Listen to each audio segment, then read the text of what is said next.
नमस्कार मित्रांनो. सावध दो सुखी या स्वनेचा अनुभव मकर राशीला डिसेंबर महिन्यामध्ये येणार आहे. या संपूर्ण महिन्यामध्ये तुमच्या राशीचे जे सर्वात महत्त्वपूर्ण शुभ आणि अशुभ ग्रह आहेत, हे तुमच्या व्ययस्थानामध्ये भ्रमण करणार आहेत. व्ययस्थानाला जे एक सगळ्यात महत्त्वपूर्ण अशुभ स्थान असं सुद्धा म्हटलं जातं आणि या स्थानात असणाऱ्या ग्रहांचे अशुभ परिणाम सुद्धा मिळतात. आणखीन दुसरी महत्त्वाची गोष्ट म्हणजे तुमच्या राशीच्या सप्तमात भ्रमण करणारा जो गुरु आहे, हा आता षष्ठात भ्रमण करणार आहे. अर्थात षष्ठ स्थानाला सुद्धा रोग आणि शत्रुस्थान असं म्हटलं जातं. मात्र इथे एक गोष्ट खूप चांगली आहे, की मकर राशीचा जो स्वामी आहे शनी, हा तुमच्या राशीच्या तृतीय स्थानामध्ये भ्रमण करत आहे. वक्री होता आतापर्यंत, तो आता मार्गस्थ होणार आहे. अर्थात या संपूर्ण महिन्यामध्ये नेमकं ग्रहमान तुम्हाला कशाप्रकारे परिणामकारक होणार आहे? कोणते निर्णय तुम्हाला घ्यायचे आहेत, कोणते निर्णय तुम्हाला टाळायचे आहेत, या सर्व संदर्भातली खुलासेवार चर्चा आपण या व्हिडिओमध्ये करणार आहोत. तर सुरुवातीला आपण चर्चा करू, की तुमचं जे स्वास्थ्य आहे, मानसिक किंवा शारीरिक हे नेमकं कशा प्रकारचं राहील? जसं की तुमच्या राशीचा जो स्वामी आहे शनी, हा तुमच्या तृतीय स्थानामध्ये भ्रमण करतो आहे, तो मार्गस्थ झालेला आहे. राशीचा जो षष्ठेश आहे बुध, हा बुध तुमच्या दशम, एकादश आणि व्यय स्थानात भ्रमण करणार आहे. राशीच्या षष्ठात गुरुसुद्धा येणार आहे दिनांक 5 तारखेनंतर. याचप्रमाणे राशीचा जो अष्टमेश आहे रवी, हा तुमच्या लाभस्थानामधून व्ययस्थानामध्ये भ्रमण करणार आहे 16 तारखेनंतर. एकंदरीतच सांगायचं झालं तर या संपूर्ण महिन्यामध्ये ताकसुद्धा फुंकून फुंकून प्यावं अशा प्रकारची परिस्थिती आहे. कुठल्याही प्रकारचे महत्त्वपूर्ण निर्णय घेताना खूप विचारपूर्वक निर्णय घेणं अत्यंत आवश्यक आहे. मला ठाऊक आहे की गेले साधारण 6-7 महिने हे तुमच्याकडे बरेचसे त्रासाचे होते आणि दुष्काळ 13वा महिना म्हणून की काय, या संपूर्ण महिन्यामध्ये हे सगळे ग्रह तुमच्या विरोधात गेलेले आहेत. परंतु लक्षात घ्या, ही परीक्षा असते आणि ही परिस्थिती कायम टिकणारी नाही, हेही तेवढंच निश्चित. तुमची जी रास आहे ती मॅच्युअर्ड आहे, खूप विचारपूर्वक निर्णय घेणारी आहे. त्यामुळे या परीक्षेत तुम्ही सहजपणे तराल. मात्र इथे एकच गोष्ट महत्त्वाची आहे, भावनेच्या आहारी जाऊन चुकीचे निर्णय घेऊ नका किंवा एखादं संकट आलं म्हणून त्या संकटाला दूर करण्यासाठी आणखीन मोठा कुठलाही धोका पत्करू नका. कारण भविष्यात जाऊन तो धोका तुमच्या जास्त अंगलट येऊ शकेल, या संदर्भात काळजी घेणं गरजेचं राहील. या संपूर्ण महिन्यामध्ये तुम्ही बऱ्याच प्रमाणात ॲक्टिव्ह असणार आहात. बऱ्याच प्रमाणामध्ये तुमची कामं होणारी सुद्धा नाही आहेत. परंतु नैराश्याच्या गर्तेत अडकून उगाच वेगळं वाईट विचित्र पाऊल उचलू नका, ही गोष्ट अत्यंत महत्त्वपूर्ण राहील. यानंतर आपण चर्चा करू, की तुमचे जे स्वास्थ्य आहे, तुमचं जे आर्थिक जो स्तर आहे, हा नेमका कशा प्रकारचा राहील? जसं की तुमच्या राशीचा जो धनेश आहे शनी, हा तुमच्या तृतीय स्थानामध्ये भ्रमण करत आहे. वक्री होता तो आता मार्गस्थ झालेला आहे. राशीचा राजयोगकारक ग्रह पंचमीस आहे तो आहे शुक्र. हा शुक्र तुमच्या लाभस्थानामध्ये भ्रमण करतो आहे. हा 20 तारखेनंतर व्ययात येणार आहे. राशीचा जो अष्टमेश आहे रवी, हा तुमच्या लाभस्थानातून व्ययस्थानात भ्रमण करणार आहे 16 तारखेनंतर आणि राशीचा जो लाभेश आहे मंगळ, हा सुद्धा तुमच्या लाभातून व्ययात भ्रमण करणार आहे 8 तारखेनंतर. एकंदरीतच सांगायचं झालं तर हे जे सर्व ग्रहमानानुसार या संपूर्ण महिन्यामध्ये फायनान्शियल क्रंचेस ज्याला आपण म्हणतो किंवा आर्थिक चणचण तुम्हाला या संपूर्ण महिन्यामध्ये भासणार आहे. खरं तर तुमच्या राशीचे आर्थिक गणित सहसा चुकत नाही. बरीचशी तुमची जी रास आहे, ही मेहनत करणारी आहे आणि पेशन्ससुद्धा खूप चांगला आहे. अर्थात या पेशन्स तुमचा जो धैर्य आहे, की त्या धैर्याचं साधारणतः पूर्णपणे टेस्ट घेतली गेलेली आहे आणि आताच्या पुढे सुद्धा 1.5 ते 2 महिने अशा प्रकारचा परिस्थिती असणार आहे. काळजी करू नका. यानंतर परिस्थिती नक्कीच सुधारणार आहे. मात्र आत्ता या येणाऱ्या 1 ते 3 महिन्यामध्ये साधारणतः कुठल्याही प्रकारचे महत्त्वपूर्ण निर्णय आर्थिक संदर्भात घेऊ नका. लोन घेणं किंवा अंगाबाहेर किंवा कॅपॅसिटी बाहेर गोष्टी करणं आर्थिक संदर्भात ह्या करू नका, कारण पैशाचं सोंग हे कधी घेता येत नाही.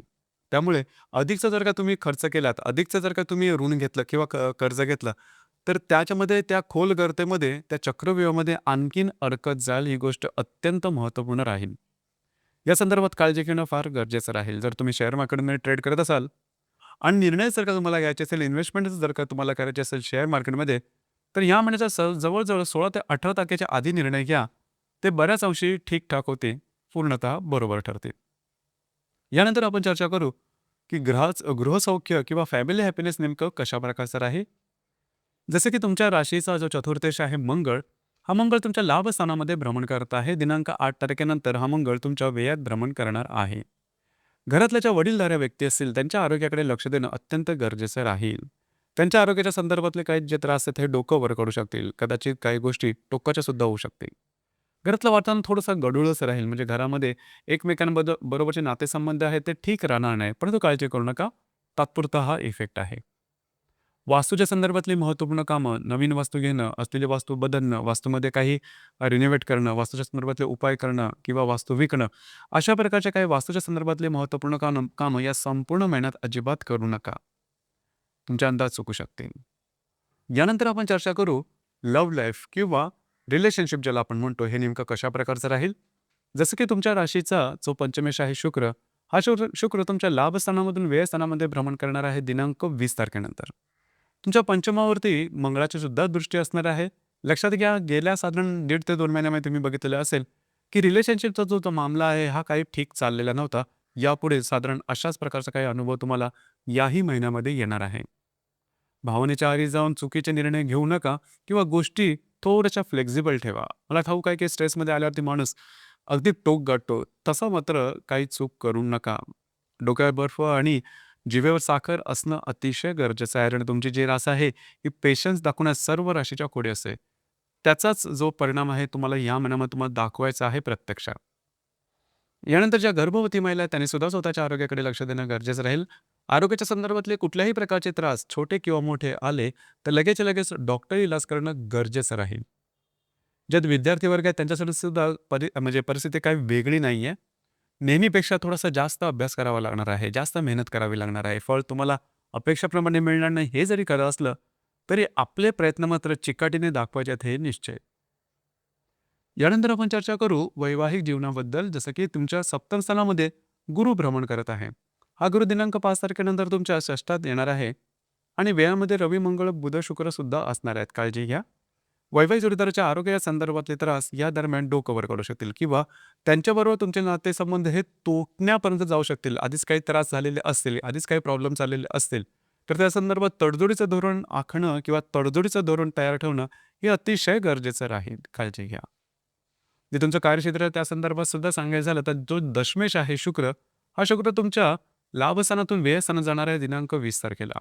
तर साधारणतः जे तुमचं कार्यक्षेत्र असेल त्या संदर्भात सुद्धा थोडीशी धावाधाव करावी लागणार आहे, थोडंसं फिरणं होणार आहे, थोडासा स्ट्रेस येणार आहे. मौनम सर्वार्थ साधनम. आलेल्या परिस्थितीला फक्त पाहायचं आहे, त्यामध्ये गुंतायचं नाही आणि गुंतून चुकीचे निर्णय घ्यायचे नाहीत. हा मूलमंत्र या संपूर्ण महिन्यामध्ये लक्षात ठेवणं गरजेचं राहील. यानंतर आपण चर्चा करू की तुमच्यासाठी जे ग्रहयोग आहेत त्याचे जे प्रभाव परिणाम आहेत हे नेमके कशा प्रकारचे राहतील. जसं की दिनांक 6 तारखेला बुध आणि गुरुचा त्रिकोण योग होणार आहे. गुरु जो की तुमच्या सप्तमात भ्रमण करेल आणि लाभातला जो बुध आहे हा त्याच्याबरोबर त्रिकोण योग करणार आहे. काळजी घ्या. साधारणतः आपण हा जो पर्टिक्युलर आस्पेक्ट किंवा योग आहे तो अतिशय उत्तम असणार आहे. वैवाहिक जोडीदाराचे नातेसंबंध सुमधुर अशा प्रकारचे दिसणार आहेत. वैवाहिक जोडीदाराबरोबर कुठे बाहेर फिरायला जाणं, आर्थिक काही गणितं सुटणं, काही आर्थिक येणं अशा प्रकारचे काही अनुभव या 6 तारखेच्या दरम्यान तुम्हाला अनुभवास येतील. दिनांक 7 तारखेला बुध आणि शनीचा सुद्धा त्रिकोणी योग होणार आहे. शनी जो की तुमच्या तृतीय स्थानामध्ये भ्रमण करतोय आणि जो बुध तुमच्या लाभात भ्रमण करेल, दोघांचा त्रिकोणी योग अतिशय शुभ फलदायी राहील. अडकलेली कामं तुमची मार्गी लागू शकतील. या महिन्यातले जे कागदोपत्री व्यवहार, कमिटमेंट, प्रॉमिसेस ज्या काही गोष्टी असतील ते तुम्ही या तारखेच्या दरम्यान हाती घेऊ शकता. त्या संदर्भातले चांगले अनुभव तुम्हाला निश्चितच येतील. दिनांक 8 तारीख या दिवशी होणारा योग हा या संपूर्ण महिन्यातला अतिशय अशुभ फलदायी अशा प्रकारचा योग आहे. शनी जो की तुमच्या तृतीयात भ्रमण करतो त्याच्याबरोबर तुमच्या व्ययातला जो मंगळ आहे हा दृष्टी अधिष्ठित केंद्र करणारा ही गोष्ट अतिशय महत्त्वपूर्ण राहील. खास करून या दरम्यान 2-3 ज्या गोष्टी आहेत त्या तशा प्रकारचे अनुभव येऊ शकतील. पहिली गोष्ट म्हणजे आरोग्याकडे लक्ष द्या. आरोग्याच्या संदर्भामध्ये लागणं, कापणं, खरचटणं किंवा शारीरिक दुखापतीसारखे प्रसंग निर्माण होऊ शकतात. तुमचे अंदाज चुकू शकतील. कुठल्याही प्रकारचे महत्त्वपूर्ण निर्णय या दरम्यान अजिबात घेऊ नका. याचप्रमाणे जर या दरम्यान प्रवासाचे योग असेल तरी सुद्धा स्वतःच्या आरोग्याकडे लक्ष देणं गरजेचं राहील. वैवाहिक जोडीदाराबरोबर सुद्धा छोट्या-मोठ्या कारणामध्ये वादविवाद होणं किंवा तुमच्या दोघांमध्ये थोड्या प्रमाणात गोष्टी विस्कटल्या जाणं, त्यांच्या आरोग्याच्या संदर्भातले काही त्रास डोक्यावर काढणं, असे सुद्धा अनुभव या दरम्यान येऊ शकतील. काळजी घ्या. दिनांक 10 तारखेला बुध आणि हर्षलचा प्रतियोग होणार आहे. बुध जो की तुमच्या लाभस्थानामध्ये भ्रमण करतोय, त्याच्याबरोबर तुमचा पंचमातला जो हर्षल आहे हा प्रतियोग करणार आहे. लक्षात घ्या, आर्थिक व्यवहार जपून करणं गरजेचं राहील. तुमचे जे मित्रपरिवार असतील त्यांच्यावर सुद्धा वादविवादाचे प्रसंग निर्माण होऊ शकतील. काळजी घ्या. दिनांक 11 तारखेला बुध आणि नेप्च्यूनचा त्रिकोण योग होणार आहे. या दरम्यान काही चांगले इंट्युशन्स तुम्हाला मिळू शकतील. काही चांगल्या अंतःप्रेरणा तुमच्या समोर येऊ शकतील. काही चांगल्या संधीसुद्धा येऊ शकतील. त्याचा नीट विचार करा आणि त्याचा लाभ घ्या किंवा त्या संदर्भात तुम्ही नीट विचार करून निर्णय घेणं गरजेचं राहील.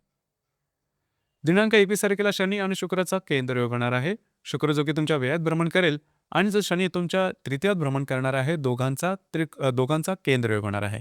लक्षात घ्या, आर्थिक व्यवहाराकडे लक्ष देणं गरजेचं राहील. ही गोष्ट फार महत्त्वाची आहे. परत परत योग जे आहेत ते सुद्धा आर्थिक व्यवहाराच्या संदर्भातल्या गोष्टी तुमच्यासाठी परत परत जास्त ठळकपणे समोर येत आहेत. तर या संदर्भात थोडी काळजी घ्या. दिनांक 24 तारखेला सुद्धा नेप्च्यून आणि शुक्राचा केंद्रयोग होणार आहे. तर या संदर्भात जर तुम्ही शेअर मार्केट ट्रेड करत असाल तर चुकीचे निर्णय अजिबात घेऊ नका. जसं मी सुरुवातीला सांगितलं, शेअर मार्केटच्या संदर्भात जे काही तुम्हाला निर्णय या महिन्यात घ्यायचे असते ते साधारण 18 तारखेच्या आधी घ्या. ते बऱ्याच अंशी अचूक येते. यानंतर दिनांक 30 तारखेला बुध आणि शनीचा सुद्धा केंद्रयोग होणार आहे. ही गोष्ट महत्त्वाची आहे. या दरम्यान थोडंसं स्ट्रेस, थोडंसं फ्रस्ट्रेशन थोडंसं वाढल्यासारखं जाणवेल. काळजी करू नका. जसं मी सुरुवातीपासून सांगत आलो आहे, की 1-1.5 महिन्यामध्ये या सगळ्या गोष्टी हळू-हळू नॉर्मल होणार आहेत तुमच्याकरता. या महिन्याची जी पौर्णिमा आहे ती दिनांक 4 तारखेला आहे आणि जी अमावास्या आहे ती 20 तारखेला आहे. पौर्णिमा आणि अमावस्येच्या दरम्यान कुठल्याही प्रकारचे महत्त्वपूर्ण निर्णय, कमिटमेंट, प्रॉमिसेस, कागदोपत्री व्यवहार आणि या महिन्यात खास करून सांगायचं झालं तर विवाद यापासून लांब राहणं गरजेचं राहील. 4 आणि 20 तारीख लक्षात ठेवा. तर मित्रांनो, हे होतं मकर राशीकरता डिसेंबर 2025 करताचं संपूर्ण राशीफळ. धन्यवाद.